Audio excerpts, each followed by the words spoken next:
recycled PowerPoint. Some of you have seen this before, and you may remember it better than I do, so you can correct me as we go. So this is a site that is just north of Vermilion.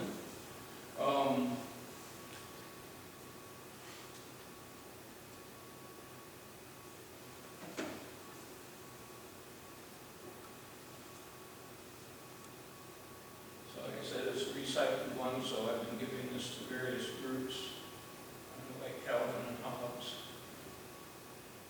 This is a pretty good description of our profession. All right, so when I originally started this project, what I wanted to do was go up and down the Vermilion River and look at the bluff tops and look for prehistoric sites. So this was 2018. I heard that the University of South Dakota just hired a new professor, so I walked into his office, and he was a pretty fresh young face, didn't know me from squat, and so he was pretty hesitant to do anything with me initially. And since it was his first year, they gave him 4 courses a semester to teach. But then the following spring, we decided to start up a field school. And so we agreed to work together. He had 1 student signed up, and that's Dr. Tony Krus, who heard yesterday. And so we looked at a number of spots. We revisited a mound site, a farm where I knew a fellow that owned it, that William over and had dug. And this fellow has that's another story, but he's got some home movies of William over excavated mound, holding a skull just like that. This would be late 40s. So we started with that site. The reason we ended up at Bloomingdale was I knew at least one landowner in that area. We got permission to do the property there. It was a nice bluff top.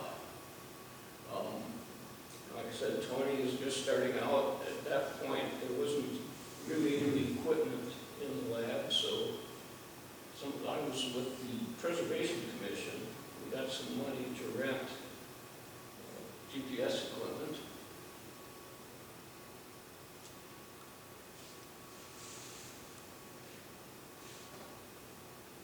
There had been a previous survey on that property for some check dams.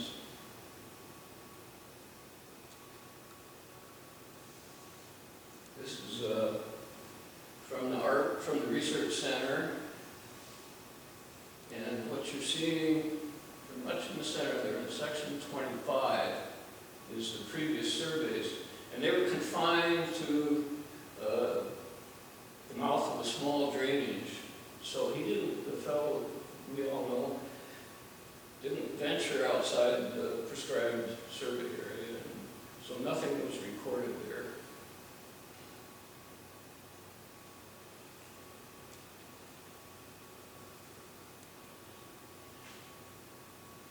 We knew there was a flour mill in the area. The USGS quad map has Bloomingdale on it, but it's about a mile removed from the actual site location. And there are local histories of it.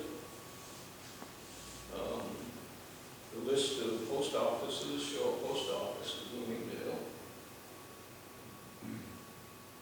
And then a lot of people had stories of the place and knew that there was a general store and a blacksmith shop.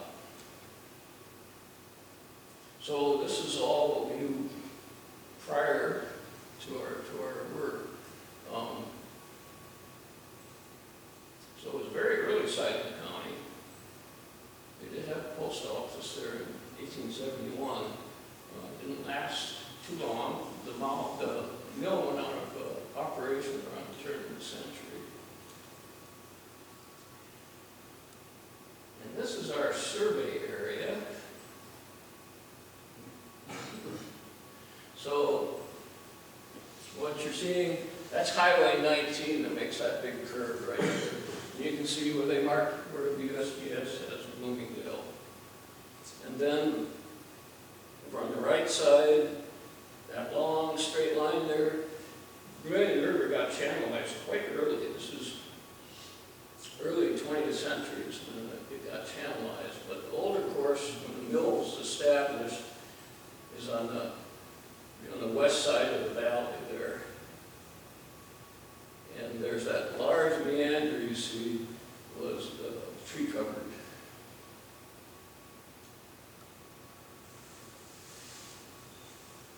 So we started out,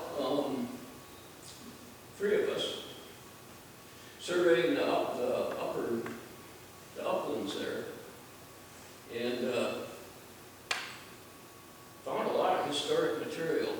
The yellow dots then are prehistoric. We did end up finding a prehistoric site up there, very sparse, lithic scattered.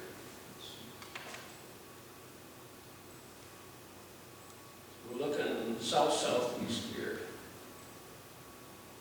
And we end up with Tongue River silicified sediment, biface fragment. Just a couple more flakes of Tongue River, a couple flakes, very small retouched flakes of white shirt.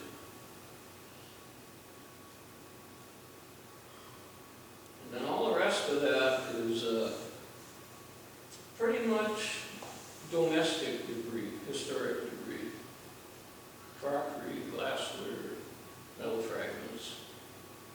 Dense enough to indicate there was, there is, okay, you see a road T-section, crossroads there. And I think on each corner was probably some kind of structure. Two on the southwest and the southeast were definitely farmsteads, shown by old plat maps.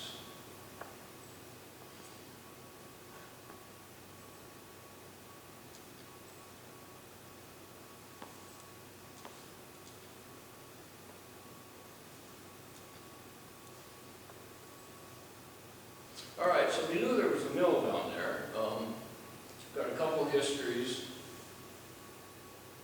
It was the first flour mill in Clay County, and it was the third mill in the state. The millstones, we've got a couple of them at WHO Museum. There's a couple that were incorporated into a WPA dam shell in Prentice Park. The fellow that established the mill, after he got it going, he moved up the river. So we got at least one other mill site. You can kind of see the dam there. There's no dam left at the Bloomingdale location. And then one of the millers also becomes the postmaster.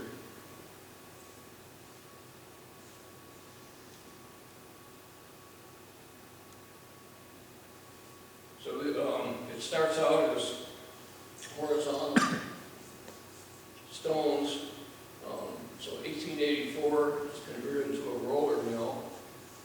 So we have rollers like that, still water powered. Watson, there's still a Watson family in Clay County. I'm dealing with Ken Watson. He was the last miller at the site. Then the Gregoire family, which was, the father owns a portion of this property. One of his sons owns another portion. That son runs an excavating company and dumps rock on the site. And we bought our car from the other brother. So Bob was a kid in the 50s and 60s, and he remembers what he says was the mill building down there. And his dad took it apart, moved it to a shed on the other side of the valley, and then probably the last 10, 20 years, and some fellow from the east came to buy the timber from the mill that was stored out there. So that, not too long ago, basically all the framework left the county on timber, at least 2 flatbed semis.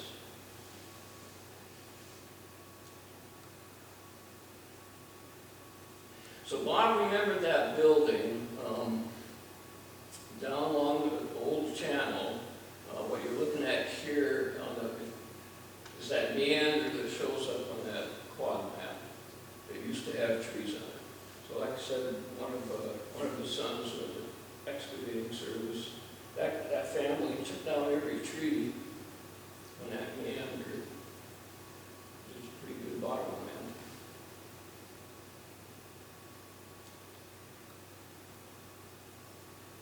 So in the general location,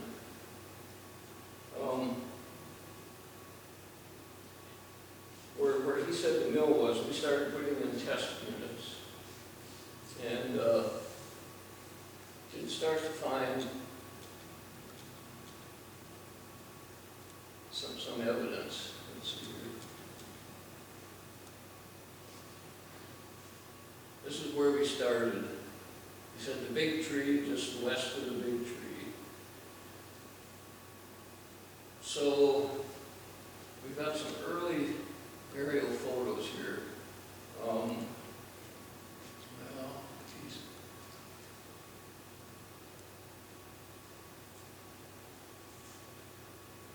Okay, we've got the meander there.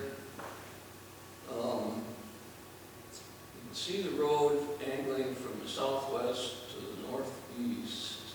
And you can see there's a cluster of farm buildings just on the upside of the road there.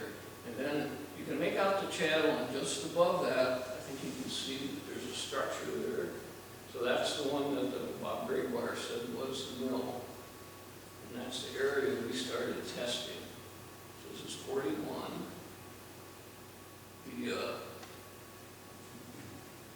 The farm southeast of the road, that's still an active farm. All of the farm buildings that would be northwest of the road, those are all gone now. And they kind of sit down in the valley. If you won that farm, the farm to the northwest, most of the buildings have been pulled down.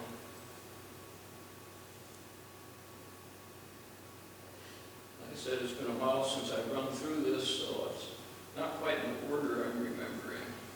But there was big high hopes for Bloomingdale at one point. I found this picture of a 1874 atlas where they had a proposed railroad.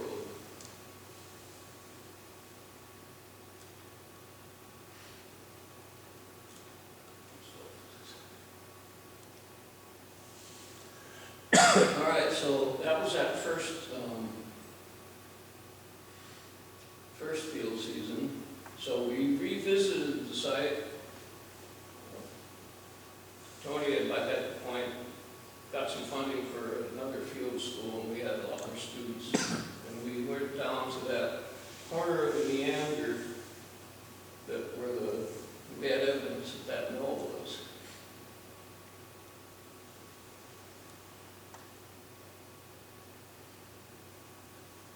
So that was our goals for the field school.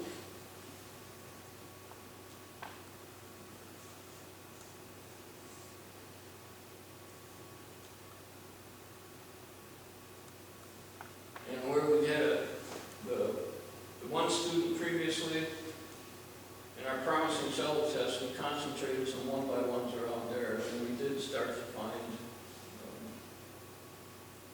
structural remains.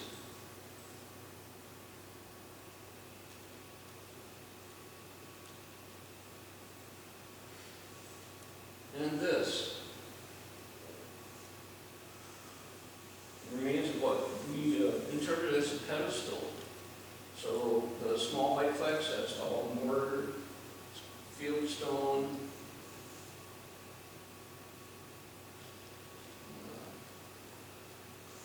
Back here.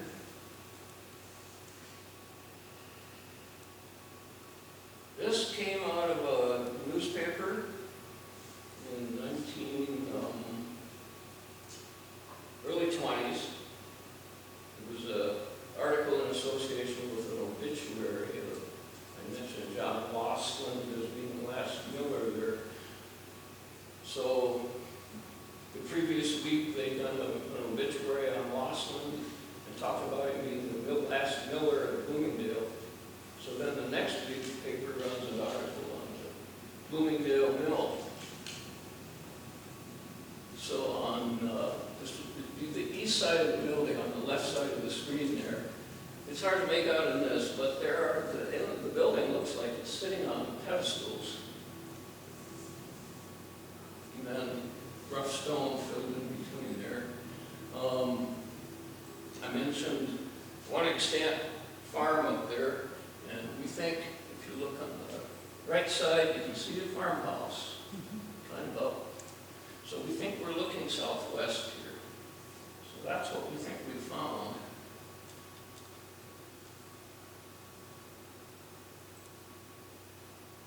Yeah, not a very good picture, but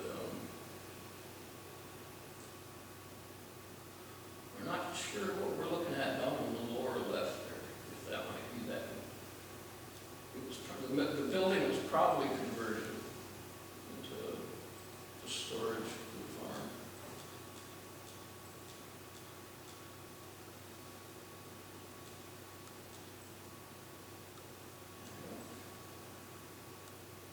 Okay, this one. So after we discovered what we were looking for, there's a driveway into the field there, and walking around the driveway, I suddenly realized that there was something very similar that we've been driving over and walking over, and we cleaned it off. And here's another one of these pedestals. And we ended up finding 4 of these keeping these spaces apart.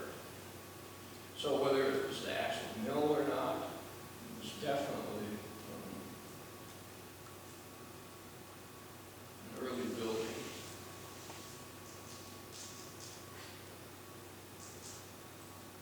Pretty shallow profile.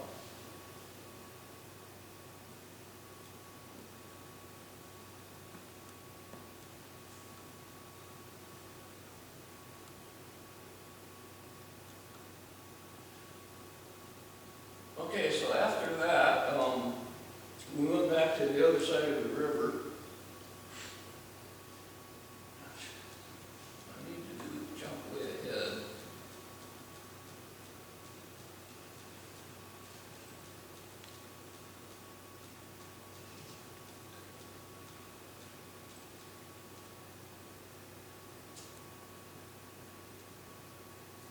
Yeah, sorry I didn't get these reorganized.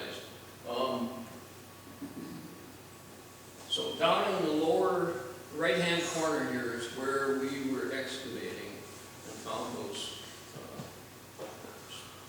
foundation remains. That first year we were out there, it was pretty much an oxbow, still had standing water in it. By the time our next field schools came around, he had planted, that was totally dry, and he planted clear across that area.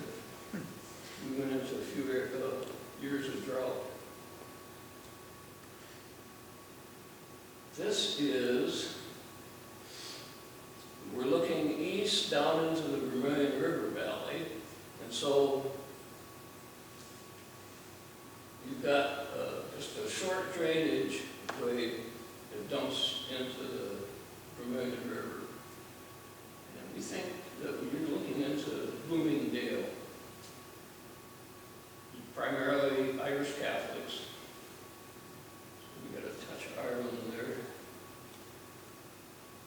Now I'm on a hill, on the north side of what we think is the Townsite. A lot of that, the large rock is where Tim Gregoire is dumping all his old concrete and rock. All right, so that's the general setting.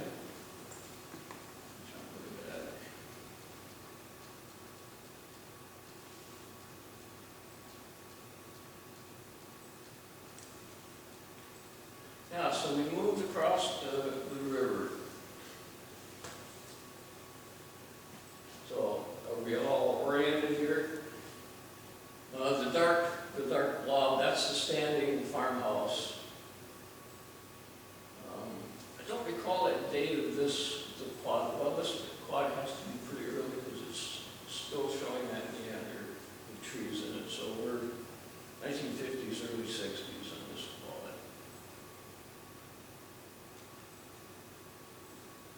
Oh, and there was definitely land alteration going on in the late 1800s with Bloomingdale.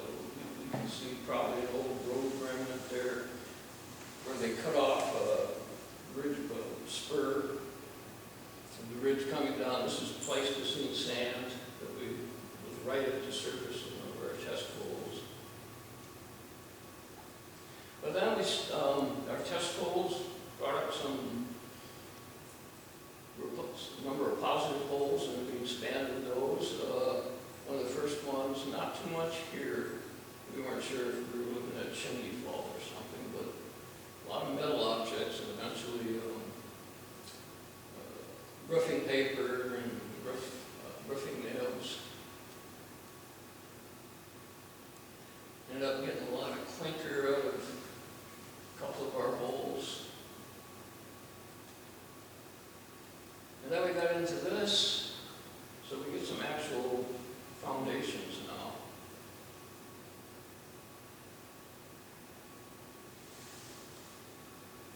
And a lot of different metal coming out. So we knew from both a couple of newspaper accounts and other descriptions that we had a blacksmith shop, and we were hoping that that's what we were uncovering here. So some pretty worn pieces of metal there. And we, well, you can see this foundation continues on. It's quite long.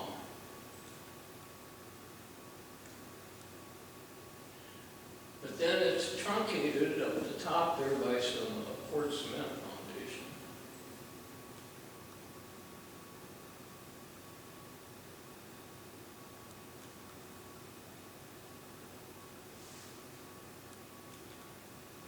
And a lot of stuff was coming out. We ended up coming up with a head gasket from a Ford tractor, 1920 something, license plate.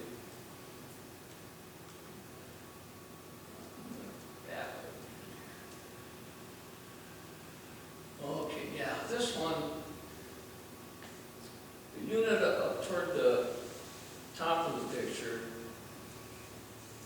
it looks like the brick footing was cut off by, you can kind of make out the cement foundation up on top there that we think is part of the early 20th century farm. But this building, this footing here, the lower test unit, you can see in the upper portion the brick footing, and then below that, well, south of that then, is basically just field stone. So we're wondering if we're looking at an older structure than that they added onto. Maybe the blacksmith shop, they continued to use it as a shop.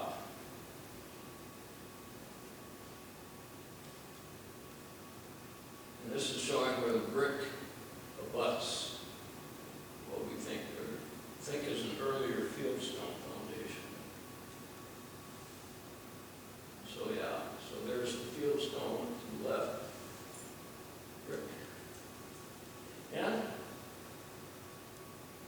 a whole lot of stuff. And clinker clinker.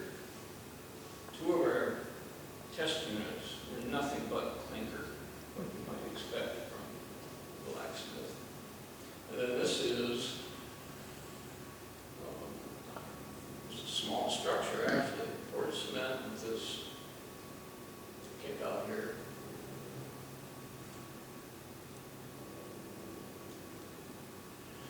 All right, and then after those couple of seasons, and I came across some more pictures, and this is attributed to Bloomingdale, but it really doesn't fit the buildings outlines that we found. So we're not sure, you know, perhaps the pictures weren't labeled right. Not sure about that. This, though, does look like the building that was in that earlier newspaper article. We're more confident of that newspaper picture being at the Bloomingdale site. And this one, it fits the image of that newspaper article. You can see it's up on piers. This one has a hip end to the roof. That 1920s picture has a gable end on it, but you can, if you look close, you can see where it looks like there's a change in the shingles, where they replaced the hip with a gable end, they reshingled. Because if it's 1920, the mill building would have been established about 1870. So it's already half century old in 1920. So it more than likely was reshingled. And then here's the image that was in the newspaper. And you can see that change in the shingles there. And again, here's another one, building that was attributed to Bloomingdale. Perhaps that's one of the ones that are up in the valley there. And then we got students from the sustainability program to come. We do a drone flyover, field school, relaxing and watching, get the drones together. Drone taking off. And this is a good shot too of, so we're on the west side now, and you can see where our excavation units are in those footings. And on the left side, as you look up that bridge, it's not evident here, but it looks like it might have been done in probably the 1870s or 80s, where they cut off the end of that slope and leveled an area out. And this is the aerial composite.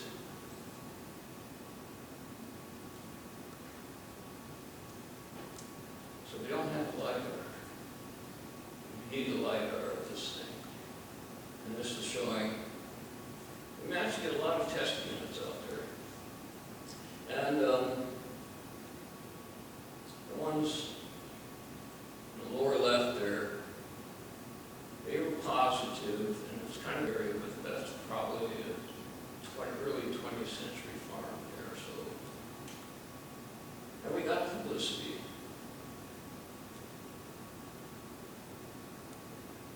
So the artist leader came down.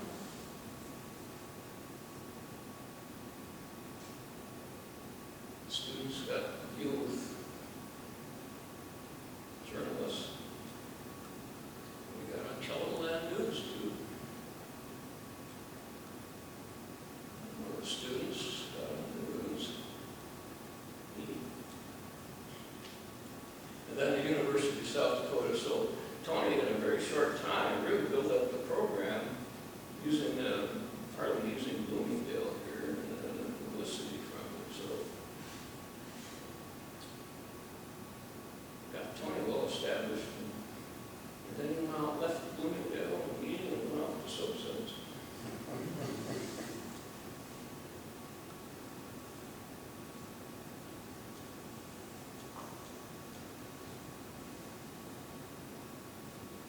Yeah, So we spent 2 seasons working on those footings. And here's that smaller cement structure, which I still don't quite know what it is. I thought maybe it was a pump house at first, that first year, because we only got covered part of it. Maybe it's just a silage building. Maybe that's that little round kick out is where the unloader comes. Our students expanding that footing. And it ended up stretching out a long ways.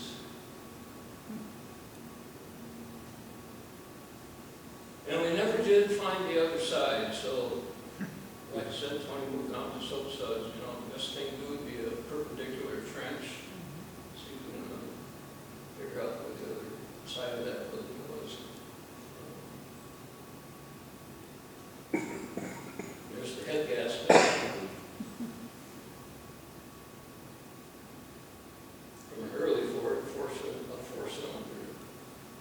Horseshoe, yeah, this was at the north end of that, what we're hoping is the blacksmith shop. And,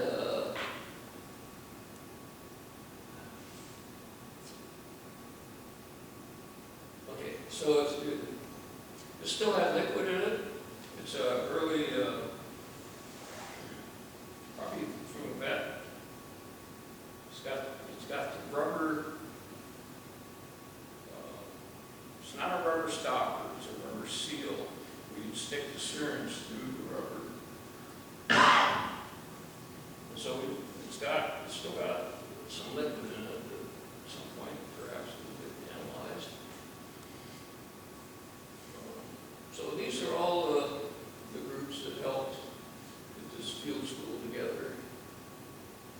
And we did get lucky. We had 4 different landowners. Every one of them was agreeable. Because women were there, so kudos to them. So, we kind of left it with a lot more research questions as usual. But I had only got started on getting through early newspapers. I'm hoping there's the other site, the other flour mill site I mentioned. I have come across ads for their flour. I'm hoping to, if I get through all these old newspapers, maybe there's some ads for Bloomingdale flour. The hotel, we're pretty sure the hotel was up above the river valley. So this was custom milling, very early settlement, so it was all brought in by wagon. So you'd stay overnight, get your week processed, and that's the flour you take home the next day.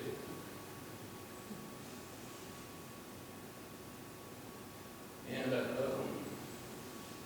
yeah, there's at least one newspaper article that describes going up to the general store, and this would be the 1880s, as I recall, at a big dance. And the reporter made a big story out of it, traveling all the way up to Bloomingdale, 6 or 7 miles, to go to this dance at the general store. So, for a really short time, it played a pretty important part in the county. So what happened was, steam-powered mills pretty much took the place of these water-powered mills. So there was one in Vermilion and one in Centerville that were steam-powered. And apparently a lot of these steam-powered mills, they salvaged their boilers from old river boats. Yeah, and so there, you know, like I showed on that earlier atlas, there was high hopes there for a while. They hoped that river would move through like a lot of these little towns. Technology just changed way too fast. Reminds me of doing sites in the Black Hills where mining technology changed so rapidly in the same period.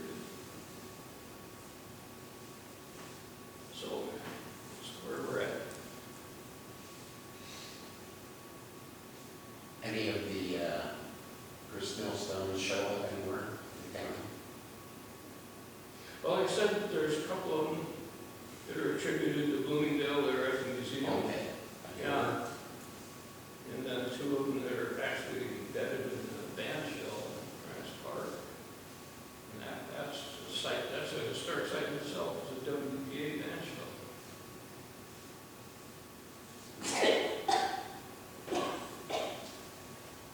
Yeah. For that cement structure, have you thought about it being a Virgin Mary shrine? Pardon me? The cement structure that you located with the protrusion? Yeah. Have you thought about it being a Virgin Mary shrine? Because you see those all over Europe and places where Catholics have settled in the United States, you see they're still there in rural areas. Well, not out of the realm of possibility, but we got some pretty, there was definitely a pretty good sized farm that they built in that little valley, so, you know, that farm, all of that is poured cement footings, so that's why we tended toward a farm structure, but no, I can't rule that out for sure. Yeah, there was no church. There was no church associated with the site. None of the records show that. That's a good idea. The idea is that priest, traveling priest probably visited, It's kind of small. Yeah. so we don't have a cemetery to look at that. Maybe the pictures destroyed. To me, that's really sexy. So is that image that you have of that structure with like half of hip growth and then gable on the other end, kind of the evidence that you see to suggest that like they changed the roof line? Yes. Is that post that you think they did? So that's the result? You Yeah, have like half of it, or one half is dead and the other half. yeah. And you're saying the older images show like maybe both hip? Yeah, well.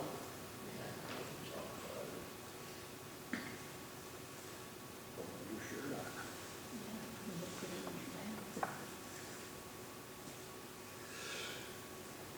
Well, see, now this one, Or is that? it looks like, it almost looks like the hip was, but it was gable first, hip second. Okay. Yeah. But the channel would have been on the west side or right side of the image here. So the mill was on the east side of the stream? Yes. Okay, Yeah. so closer to the, So they had- into the floodplain, not. Right. This little piece of land we found that. Let's see, let's put it on the road. Yeah, it's kind of curious. I think we're not sure what kind of landform we're sitting on. It's a long, narrow triangle where those trees are. And that's actually a meter or so above T0. But we don't really have terraces going up and down the river, it's too young.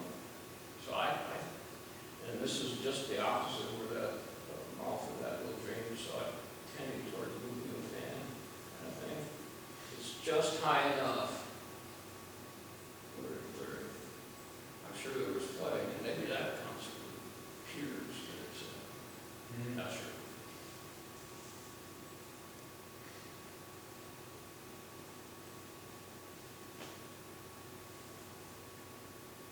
I have one more. So how did the mill work? Was it, so these big stones would Oh, sit on you the know like, what? end of the Yeah. stick? The reason I'm a little, one reason I don't believe that some of those other pictures are absolutely Bloomingdale mill. I mean, this is a crash course in flour mill technology. When we think of a flour mill, we think of the New England style, where it's a vertical wheel.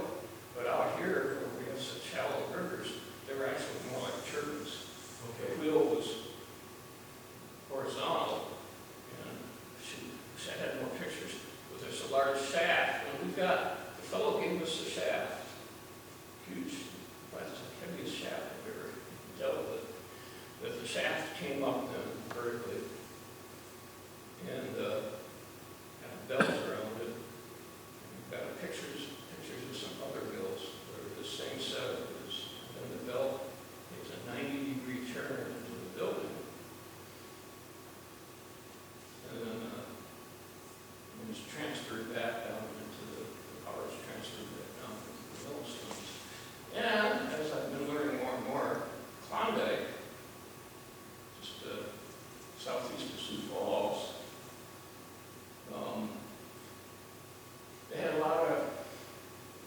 torque going into those, a lot of power going into those buildings. It was turning things. It was not uncommon for a mill to have that power running more than one thing. A drill at Klondike, they ended up putting a generator up. Klondike, Iowa, had electricity for a whole bunch of surrounding areas. It did. That wheel went back a long way in time. What's that? The Klondike wheel was a big wheel, and it went back quite a few years. I know. About 30 years ago, maybe. Yeah, well, I'm staying with one of my high school buddies right now. We used to go up there, camp out like Klondike. We used to canoe that section all the time. We didn't fish. We took our 22s and shot carp. But yeah, I recall. Yeah. Mhm. And you had a photo of it that showed a wheel on the side of the building. It's just gonna breeze through and go through there. Where was that building? Not sure. That was one that was attributed to Bloomingdale, but the setting and the context was